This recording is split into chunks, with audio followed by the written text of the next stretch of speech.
मेरे पिता गांव के रंजीत सिंह के पास मजदूरी का काम करते थे।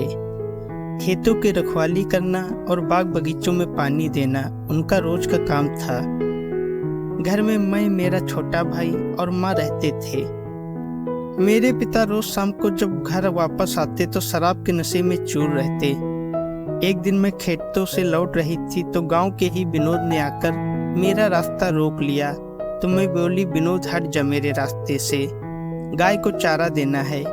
मैंने विनोद को रास्ते से हटाते हुए कहा, गाय को तू रोज चारा डालती है पर मुझे तू घास तक नहीं डालती।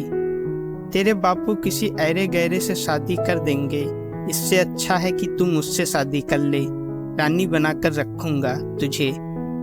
तू सारा दिन काम करती रहती है, मुझे बिल्कुल भी अच्छा नहीं लगता।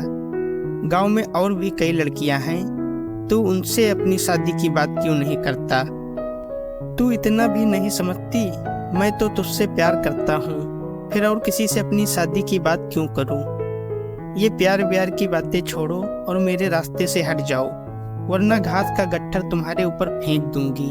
इतना सुनते ही विनोद एक तरफ हो लिया और मैं अपने रास्ते बढ़ चली। अगले दिन जब बापू नशे की हालत में घर आए तो माँ चिल्लाने लगी, रोज शराब के नशे में चूर रहते हो, सारा दिन रंजीत सिंह की मजदूरी करते हो और शाम होते ही शराब में डूब जाते हो। आखिर यह सब कब तक चलता रहेगा? किरण भी सयानी होती जा रही है, उसकी भी कोई चिंता है कि नहीं?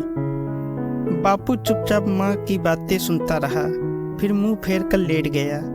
दरअसल कुछ महीने पहले मेरा छोटा भाई पीलिया का शिकार हो गया था। पूरा शरीर पीला पड़ चुका था। गरीबी और तंगहाली के चलते वह उसका सही इलाज नहीं करा पा रहे थे।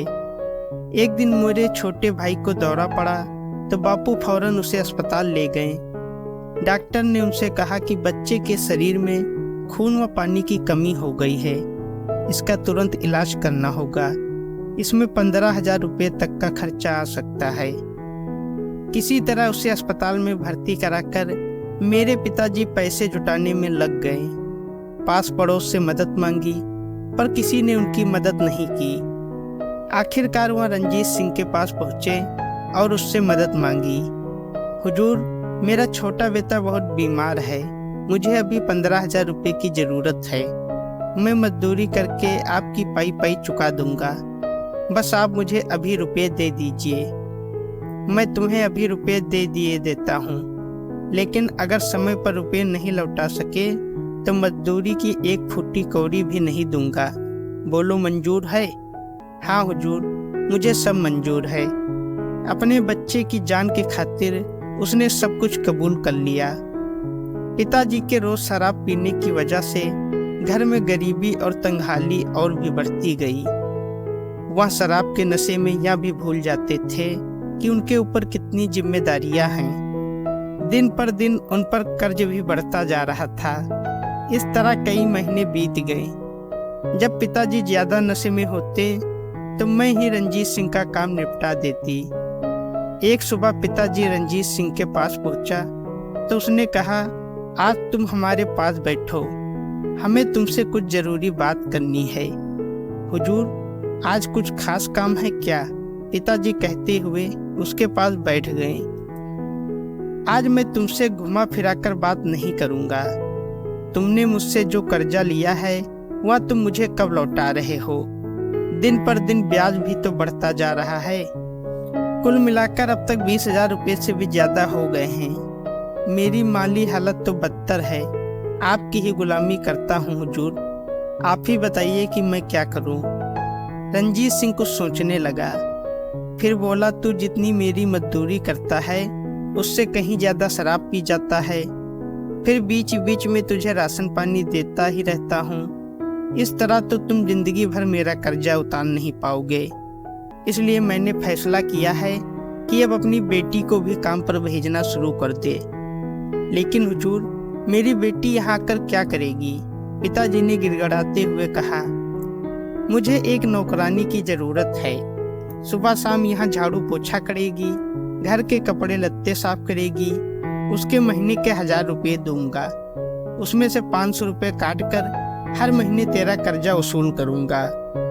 अगर तुम यह भी न कर सके तो तुम मुझे जानते ही हो कि मैं तेरी जमीन अपने कब्जे में ले लूंगा। अब पिताजी को ऐसा लगने लगा था जैसे वह उसके भंवर में धंसता चला जा रहा है। रंजीत सिंह के शर्त न मानने के अलावा उनके पास कोई चारा भी नहीं बचा था। दूसरे दिन से ही मैंने रंजीत सिंह की हवेली पर काम करना शुरू कर दिया। मैं सुबह शाम उसकी हवेली पर झाड़ू पोछा करती और दोपहर में जानवरों के लिए चारा लाने चली जाती।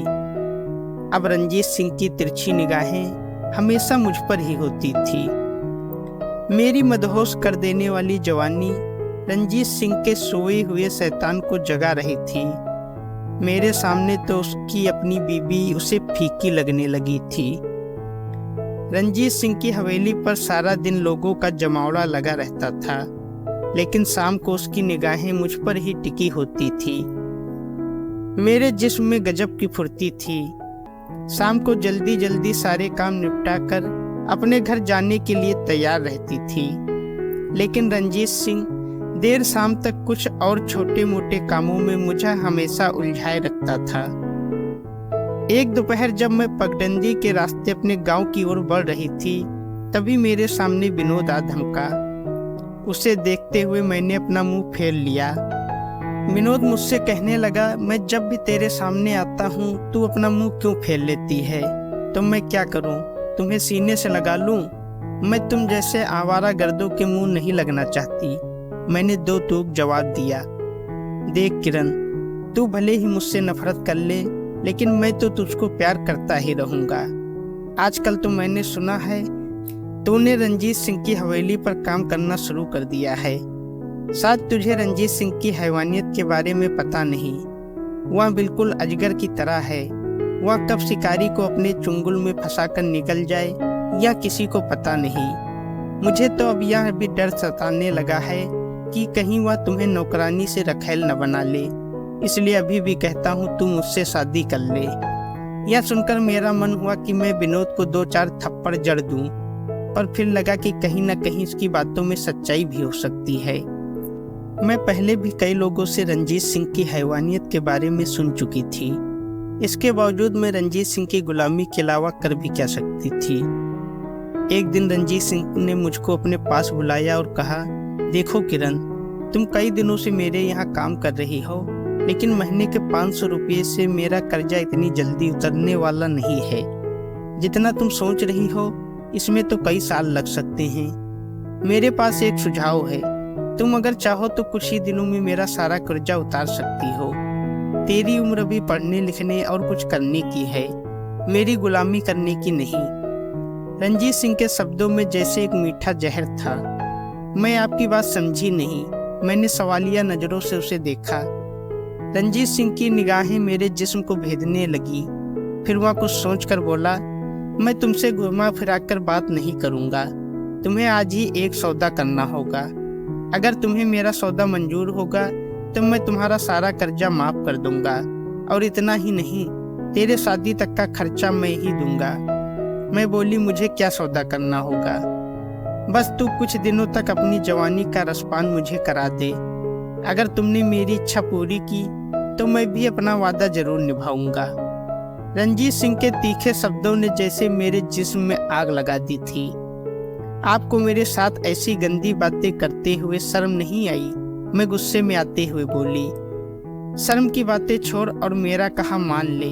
तू क्या समझती है, तेरा बापू तेरी शादी धूमधाम से कर पाएगा? कतई नहीं, क्योंकि तेरी शादी के लिए वह मुझसे ही उधार लेगा। इस बार तो मैं पूरे परिवार को गुलाम बनाऊंगा। अगर ब्याह के बाद तू मदद के लिए दोबारा मेरे पास आई भी तो मैं तुझे रखैल तक नहीं बनाऊंगा। अच्छी तरह सोच ले। मैं तुझे इस बारे में सोचने के लिए कुछ दिन की मोहलत भी देता हूँ। अगर इसके बावजूद भी तूने मेरी बात नहीं मानी तो मुझे दूसरा रास्ता भी अपनाना आता है। रंजीत सिंह की कही गई बातें मेरे जिस्म में कांटों की तरह चुभ गई।